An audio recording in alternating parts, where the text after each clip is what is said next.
The year is 1940. If you were listening to the news back then, you'd be hearing about the fall of France, the desperate retreat at Dunkirk, and the lonely defense of Britain against the German Luftwaffe. But for those of us who understood the cold, hard math of survival, the real battle wasn't in the sky, it was on the sea. It was the Battle of the Atlantic. And in the earliest days, we were losing. We were losing terribly. History often focuses on the bombs and the battleships, but the stakes were far more fundamental. Food, oil, and the means to fight. The U-boats, Hitler's gray wolves, were sinking Allied merchant ships faster than our yards could build them. The statistics were brutal, and they told a story of a nation being slowly strangled. Britain was alone, and its lifeline was the constant flow of convoys sailing from the American coast. But the German U-boats had a secret weapon that made them nearly untouchable for years: the darkness. A problem so overwhelming that it threatened the very existence of the Allied war effort. These U-boats were invisible hunters, slipping away in the shadows. At night, they surfaced to recharge their batteries and move at speed, yet our aircraft and ships equipped with primitive, low-frequency radar simply couldn't see them in the vastness of the ocean. This was the invisible wall, a technological and strategic dead end that made every convoy voyage a terrifying game of chance. Therefore, solving this problem wasn't just a military goal, it was an existential necessity. The entire conflict, the fate of every young man serving overseas, truly hinged on finding a way to illuminate the night and expose these stealthy predators. This is where the story shifts from despair to unadulterated American ingenuity and an unprecedented act of trust between allies. The mission itself is a story almost lost to history, known only to a few dedicated historians and veterans. It was called the Tizard Mission, and it wasn't about sharing weapons or soldiers. It was about sharing an idea, a fragile piece of technology wrapped in a simple suitcase. This was the secret to seeing the invisible, and its journey from a lab in Birmingham, England, to a secure facility in Washington, D.C., is the single most important technological transfer in military history.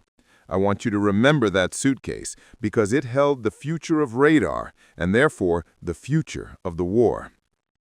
If you've been nodding along, if the stakes of those Atlantic convoys resonate with you, make sure you share this story with someone you know who appreciates this crucial history. It's one too few of us still remember. The core of that secret? The centimetric wave. Most people think radar was just radar, but this was a breakthrough so profound that it would immediately turn the U-boat hunter into the hunted, effectively reversing the tide of the Atlantic War in just a few short months. That's a claim that requires proof, of course, and we're going to walk through the exact steps of how a small copper component, no bigger than a man's hand, became the engine for victory. So stay with me, because what the Tizard Mission did forever changed the nature of warfare and the world we live in today. And now, we begin the tale of how a simple change in physics created a technological dead end for the enemy. The scale of the crisis facing the Allies in 1940 is almost impossible to grasp now. It was a time when fear became a constant companion to any sailor in the Atlantic. The problem wasn't a lack of courage, but a fundamental technical deficit that the German Navy exploited masterfully. We had radar, of course. The British had pioneered it, giving us an edge in the Battle of Britain. But that early technology had a fatal flaw when applied to the U-boat war. The old radar, the best available at the time, operated on radio waves several meters long. These waves were fantastic for detecting large metal objects high in the sky, like a bomber fleet. They were our eyes in the sky over England, and history suggests they saved the RAF. But when we tried to use them over the churning, noisy surface of the ocean, the physics simply failed us. Trying to spot a U-boat with them was like trying to find a dime in a dusty attic using only a low-frequency foghorn. It just didn't work. The enemy knew our limitations, and they adapted. U-boats operated primarily on the surface at night, using their speed to reposition and their low profile to avoid detection. The long wavelength radar signals would literally glide right over them. Any signal we did get was hopelessly lost in the ocean clutter and the immense background noise from the waves themselves. Therefore, the critical minutes when an aircraft could have spotted a surfaced U-boat, often just a few hundred yards from a convoy, were rendered completely blind. This technological blindness created the notorious Black Pit, where U-boats could operate with near impunity. It's hard to convey the desperation this caused, the feeling of being hunted by a ghost. Every attack felt personal and unavoidable. We needed a weapon that was stealthier than the enemy itself. We needed a radar that could see in the dark, through the fog, and through the noise with the same clarity a man could see across a calm lake on a clear day. The solution lay in something called centimetric waves. For decades, scientists knew that shorter waves offered greater precision and were less susceptible to clutter. But shorter waves required a massive, consistent power source that simply didn't exist in a device small enough to fit inside an aircraft. Think of it, a radar set inside a bomber needed to be powerful enough to throw a beam out miles over the Atlantic, yet compact enough to be carried without crippling the aircraft's range. This was the fundamental engineering bottleneck. The breakthrough came from two British scientists who developed a device that looks almost comically simple now, the Cavity Magnetron. This small copper cylinder with resonant cavities inside could generate pulses of electromagnetic energy tens of thousands of times more powerful than any competing technology. It was a technological miracle, capable of generating incredibly short, precise, 3-centimeter waves. To give you an idea of the revolutionary nature of this shift, imagine replacing the old lighthouse beam with a focused, powerful military searchlight. The short, centimetric waves could penetrate the ocean clutter and noise, providing a crisp, clean return from the small silhouette of a U-boat hull. This ability to see a small object clearly against a noisy background was the true secret that the Germans had no defense against. Many viewers tell us that learning the physics behind this difference is what makes the historical victory so satisfying. But, and here is the crucial transition point, a laboratory prototype is a long way from a battlefield tool. Britain, on the brink of collapse, simply could not afford the industrial scale required to develop and mass-produce this magnetron and the complex systems that supported it. It was a secret too big, too important, and too vital to keep locked away on a besieged island. Therefore, the only course of action was a gamble of unprecedented historical magnitude. Hand the entire secret, the fate of the war, over to the Americans. Unveiling the Cavity Magnetron is one of the most critical turning points in the history of warfare, yet most folks have never heard the name. We know the magnetron was the breakthrough, but to truly appreciate the risk taken by the British, we must understand the sheer revolutionary power contained in that small copper cube. It wasn't merely an upgrade, it was a total paradigm shift, and without it, the war would have dragged on indefinitely, costing millions more lives. The technology Britain was using was fine for defense, but it was utterly useless for offense against a submerged or low-profile enemy. The U-boats were winning because our radar eyes were too big and unfocused. Therefore, the question facing scientists was, how do you get kilowatts of power, enough to blast a signal miles across the Atlantic, out of a box small enough to be carried by a small bomber? This engineering problem was the equivalent of trying to power a city block with a battery the size of your car keys. We were stuck, unable to bring meaningful aerial surveillance to the Atlantic. The answer, The core of the purple payoff was in exploiting the fundamental laws of electromagnetism in a revolutionary way. The Cavity Magnetron used a strong permanent magnet and a central electrode to force electrons into a circular, resonant motion. It was fundamentally different from anything else. This process created a controlled environment where a massive amount of microwave energy could be generated. Specifically, the laboratory magnetron Sir Henry Tizard carried was capable of producing 10 kilowatts of continuous power in its pulse, a feat unimaginable with American designs at the time. To make this tangible, the competing U.S. designs at the time could only achieve about 10 watts. That's a 1,000-fold increase in useful power density. This disparity alone instantly convinced American scientists of its value and the seriousness of the British crisis. Many of us remember seeing pictures of those old vacuum tube radios. They were large and inefficient. The magnetron completely bypassed that bulk. It was the original solid-state power source for radar. The short 3-centimeter wavelength this power enabled was the final piece of the puzzle. These short waves cut through the ocean noise like a knife, reflecting cleanly off the low-lying U-boats that the longer waves simply ignored. This detail alone secured the initial Allied naval victory. We finally had the surgical precision needed to target these phantom vessels. But the magnetron was highly complex to manufacture. It required copper to be forged and shaped with an unprecedented level of internal smoothness and precision to maintain the necessary electronic resonance. Any imperfection, any tiny flaw would cause the frequency to drift or the power output to collapse. This was the next green problem. A delicate laboratory marvel needed to become a rugged battlefield workhorse and quickly. This challenge was beyond the capacity of British factories. The sheer difficulty of reliably producing this device is what made the British delegation realize they had to surrender the secret. They couldn't scale it, but they knew American industry could.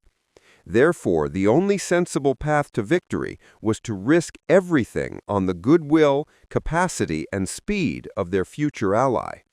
The fate of the entire project now rested on the successful, secret transport of the prototype. This was the moment the war shifted from a war of pure metal to a war of pure physics. The journey of the Tizard mission was a gamble of epic proportions, a true test of whether scientific necessity could overcome political caution. The dramatic decision to share the magnetron was one thing, but the execution of the mission itself was a masterpiece of quiet urgency. It wasn't just a military transport, it was a political poker game where the stakes were the highest possible. Britain was under siege, fighting alone, and making a desperate, humiliating plea for industrial help. The delegation, led by Sir Henry Tizard, had to cross the U-boat-infested Atlantic with their secrets while knowing the American government was still officially neutral. Therefore, they had to be prepared to demonstrate that their assets were irreplaceable and immediately game-changing, overcoming isolationist sentiment in Congress and skepticism among established American scientists who believed they already held the lead.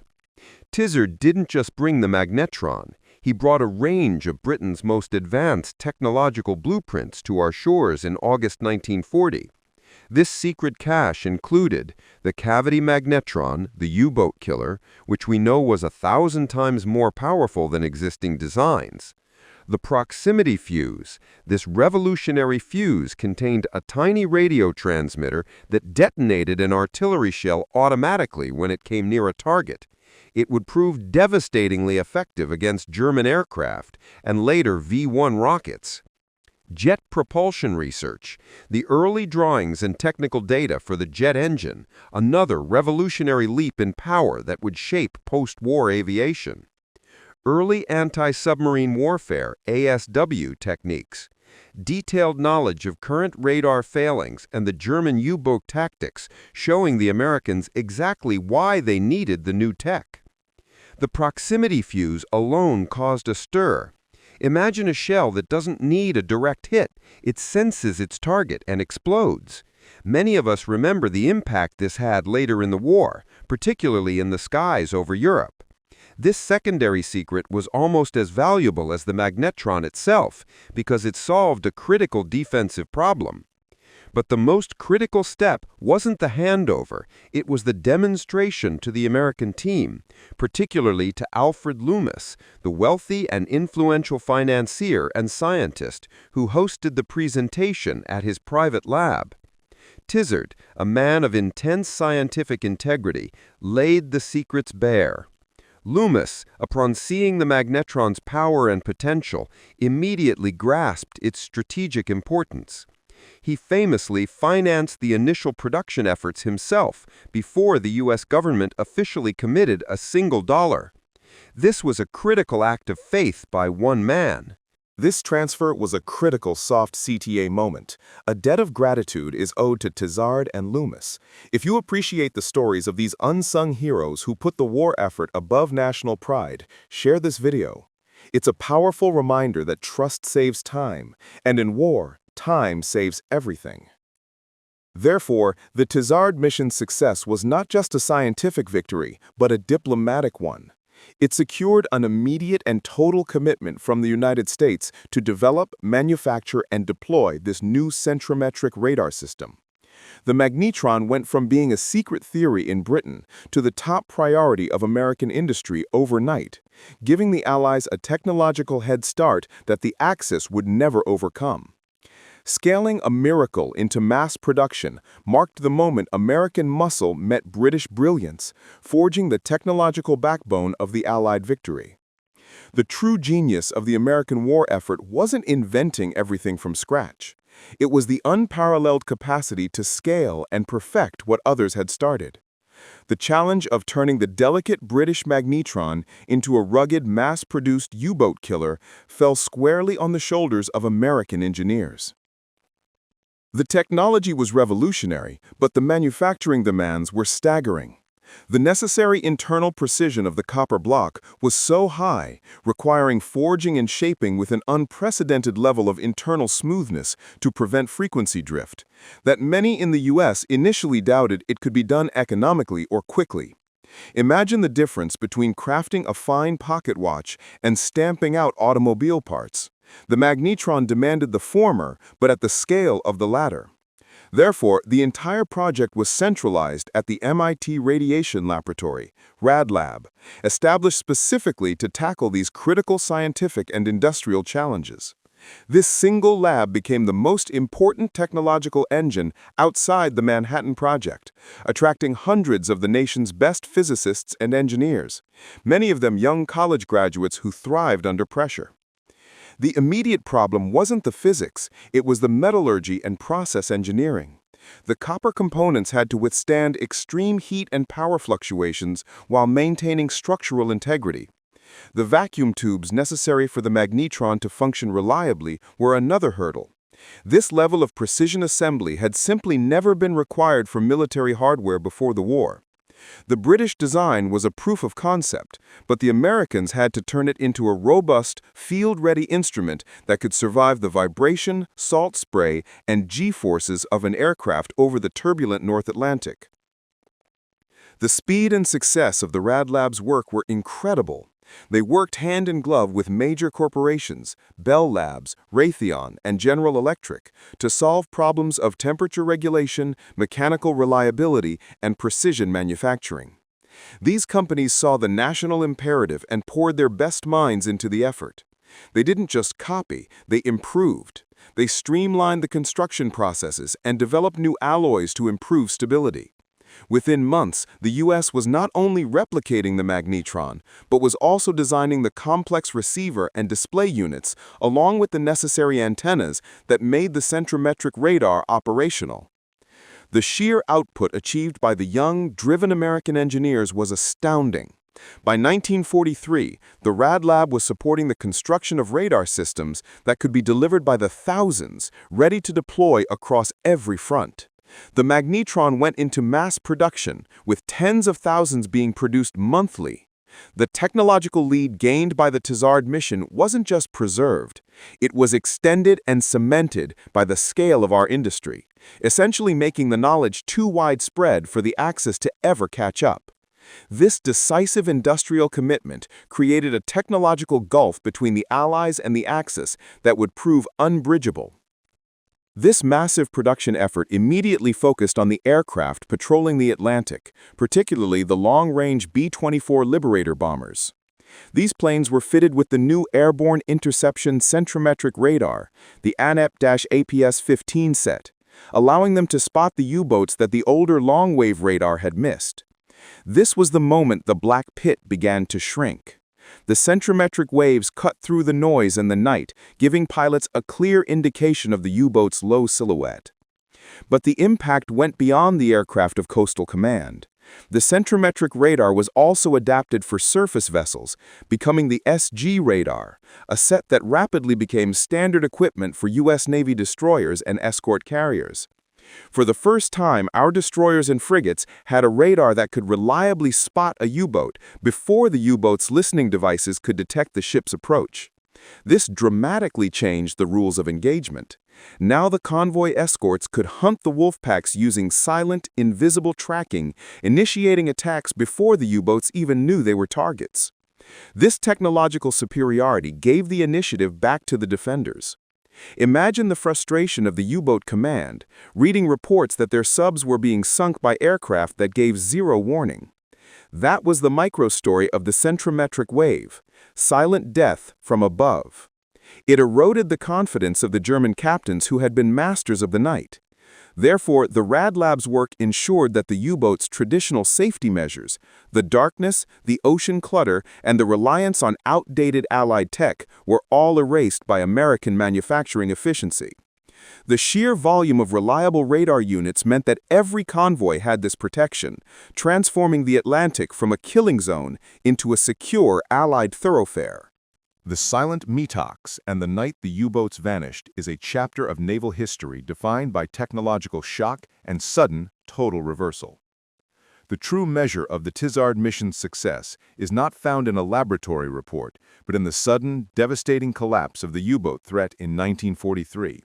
The enemy simply didn't know what hit them. By early 1943, the German U-boat command, led by Admiral Donitz, had achieved a measure of false comfort. They had solved, they thought, the problem of Allied aerial detection. They had developed their own radar detector, the METOX, which listened for the signals of the older, meter-wavelength Allied radar sets. U-boat captains began relying on the silence of the METOX to confirm their invisibility, particularly during the crucial nighttime hours, when they needed to be surfaced to recharge their batteries and move quickly to attack positions. Therefore, they continued to surface at night, believing they had a reliable window of opportunity for charging batteries and repositioning. This ingrained belief, this technological dependence on the METOX effectiveness, was about to cost them the war. The Germans had, unwittingly, focused their defense entirely on a technological generation that the Allies were about to discard. The U-boats operated in the Black Pit, where Allied air cover was minimal, but their surface transit at night became the key vulnerability the new technology was designed to exploit. This reliance on the night was so fundamental to their tactics that they simply couldn't conceive of a sensor that could pierce it. The METOX was designed specifically to detect the meter-long waves of the old radar sets used by the Allies until 1942. But the American-made Centimetric radar, built on the Cavity Magnetron, operated at 3 centimeters, a completely different, higher frequency that the METOX was blind to. When the American-made Centimetric radar beam locked onto a U-boat, the METOX remained eerily silent. The pilots were seeing a clear, crisp, pinpoint target on their radar scopes, yet the U-boat captain below, looking at his dashboard, saw nothing. This technological disconnect was catastrophic for the Germans. The Centimetric radar allowed patrol aircraft, like the long-range B-24 Liberators, to achieve surprise attacks at night, dropping depth charges before the U-boats could even attempt to crash dive. As a result, the monthly sinking rates of merchant ships plummeted, and U-boat losses surged dramatically. History records that in March 1943, U-boat sinkings peaked. By May 1943, just months after the full-scale deployment of the new radar, the U-boat force suffered catastrophic losses, losing over 40 submarines in a single month. The U-boats lost more men in 2 months than the entire U.S. Navy lost in the whole war. The problem of the enemy's false security became the payoff of overwhelming Allied surprise. The psychological advantage was total. The U-boat crews began to lose faith in their equipment and their command. They knew they were being tracked, but their silent detector told them they were safe, creating an atmosphere of total dread and confusion. They called the Allied aircraft the Night Stalkers because they seemed to come from nowhere. The shift wasn't just tactical, it was strategic.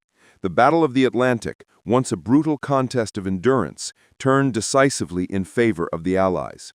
This technological superiority, built on the magnetron, meant that the sea lanes were secured. The logistical groundwork for Operation Overlord, the D-Day invasion, which required hundreds of thousands of tons of supplies, was suddenly secure. Therefore, the Centimetric wave wasn't just an enabler, it was the direct key that unlocked the invasion of Europe. This is a debt owed to the men who risked everything to carry that secret across the ocean.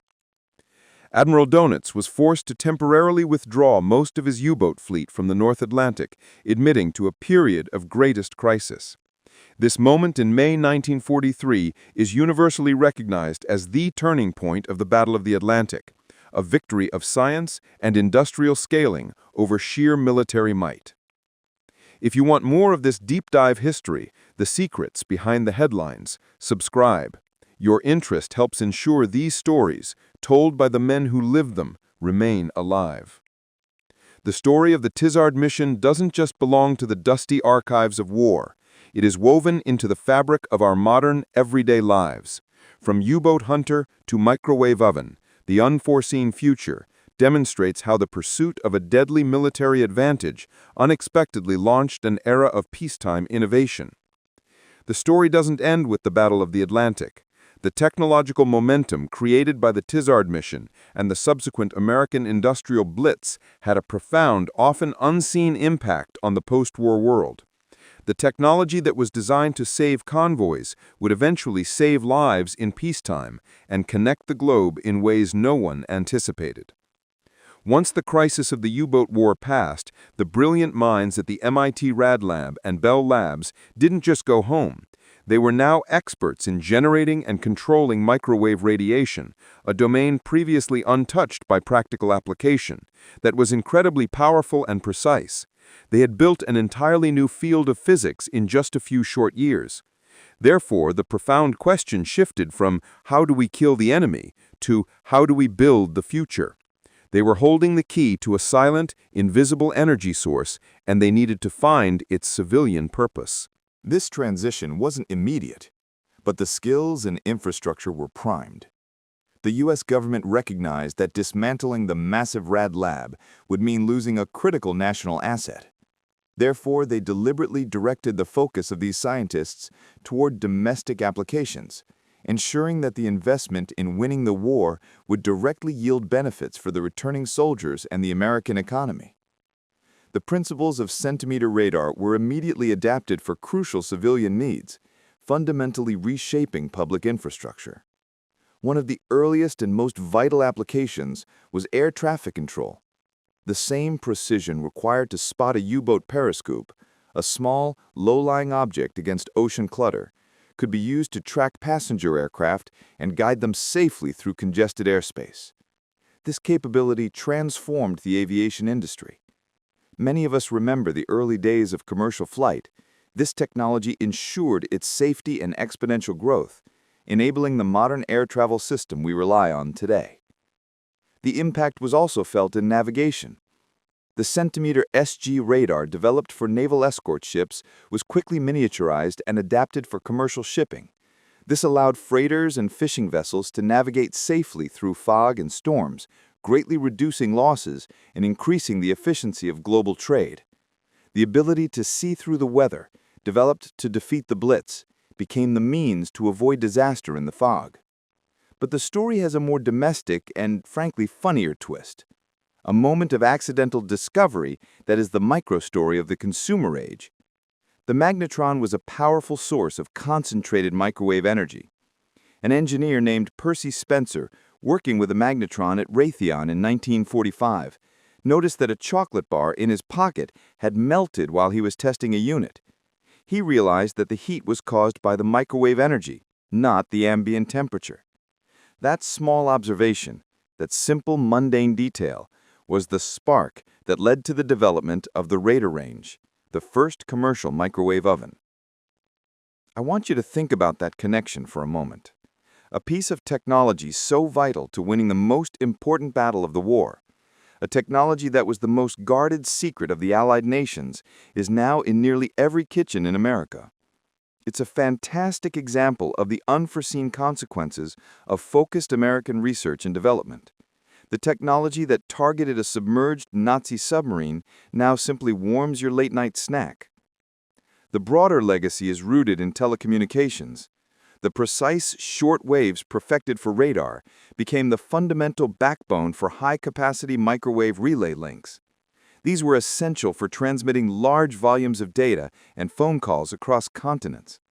Without the intense, compressed research period of the war, the telecom revolution would have been delayed by years.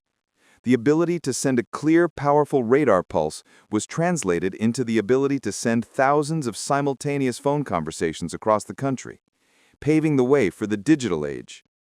Therefore, the small, copper magnetron that helped us defeat the German U-boats is truly the founding component of our modern connected world, from the safety of our air travel to the convenience of our instant dinners.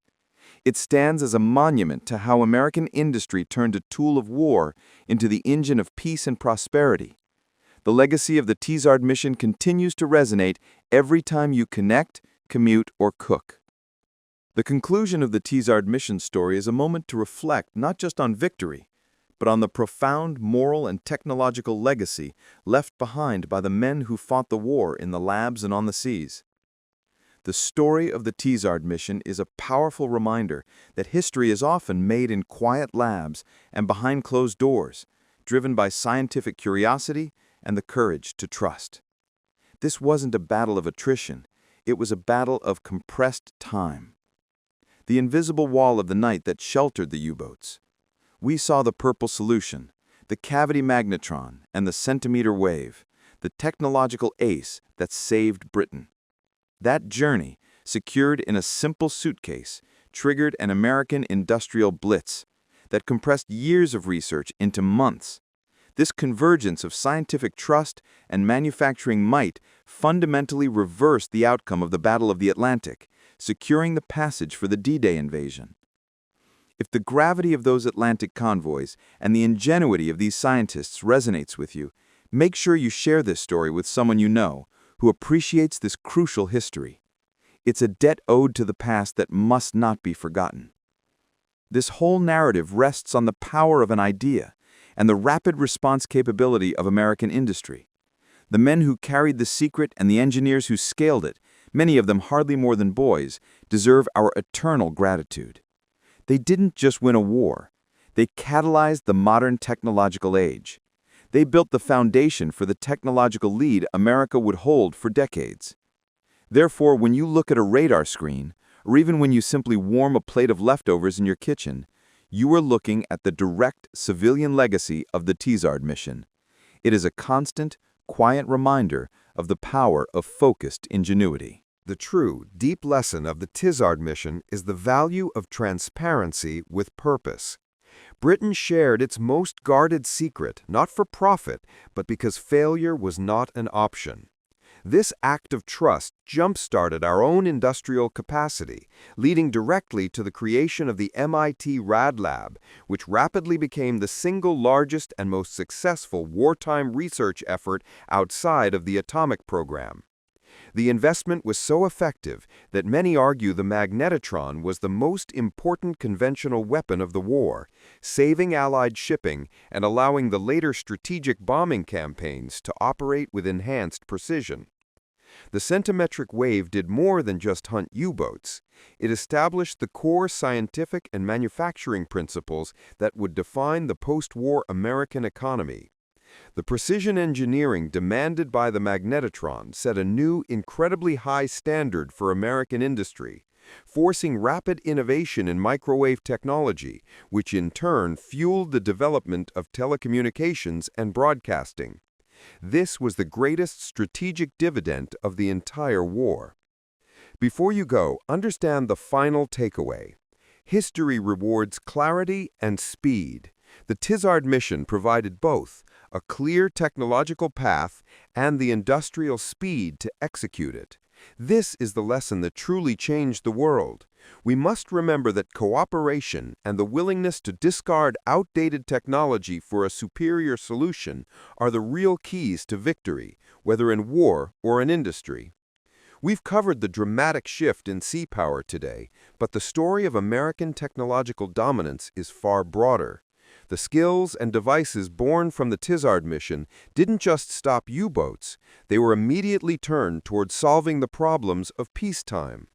Think about the sheer number of lives saved, not by anti-submarine warfare, but by the new air traffic control systems, which emerged directly from the expertise gained at the Rad Lab. The precise tracking of planes in busy skies, which we now take for granted, is the quiet, life-saving legacy of that copper cube. It is a powerful example of swords being turned into plowshares. If you're interested in the follow-up story on how the U.S. used the very principles of wartime radar to build the world's first large-scale air traffic control system, say yes in the comment section. Thank you for spending your time with us. Keep watching our channel to explore more information about WWII. We will see you